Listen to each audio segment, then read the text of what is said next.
Hallelujah. आप सभी को जय मसीह की। परमेश्वर आपको बहुत बहुत आशीष दे। भजन संहिता 102। संकट में पड़े युवक की प्रार्थना।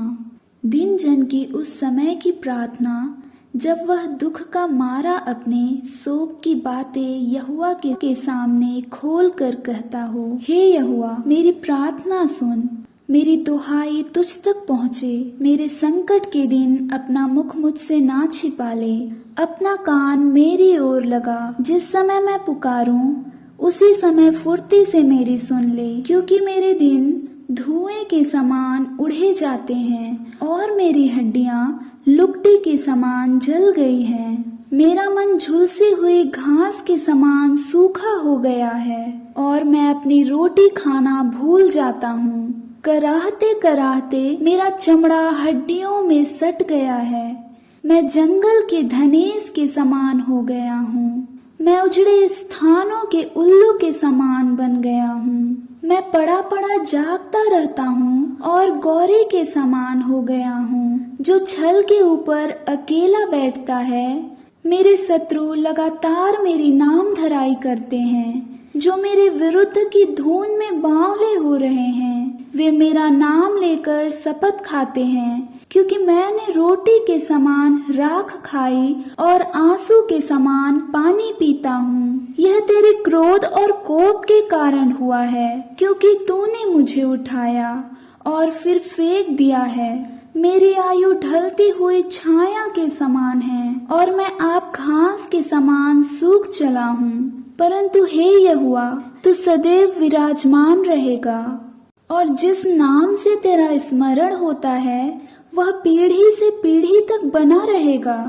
तू उठकर सियोन पर दया करेगा, क्योंकि उस पर अनुग्रह करने का ठहराया हुआ समय आ पहुंचा है। क्योंकि तेरे दास उसके पत्थरों को चाहते हैं और उसकी धूप पर तरस खाते हैं। इसलिए जाते जाते यहोवा के नाम का भय मानेगी और पृथ्वी के सब राजा तेरे प्रताप से डरेंगे। क्योंकि यहोवा ने सियोन को फिर बसाया है और वह अपनी महिमा के साथ दिखाई देता है।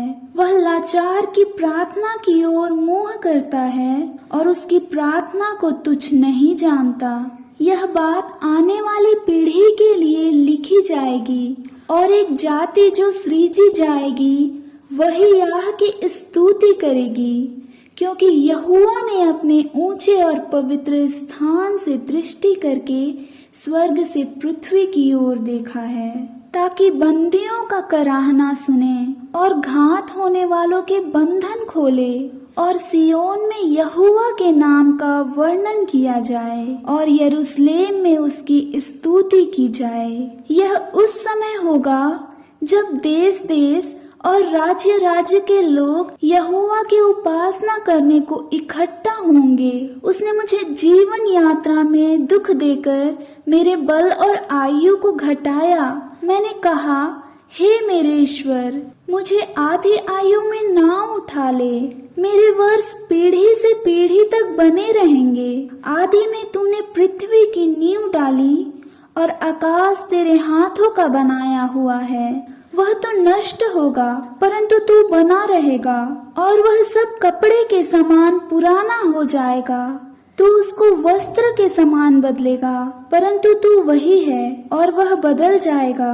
और तेरे वर्ष का अंत नहीं होने का, और तेरे दासों की संतान बनी रहेगी और उनका वंश तेरे सामने स्थिर रहेगा। आमीन।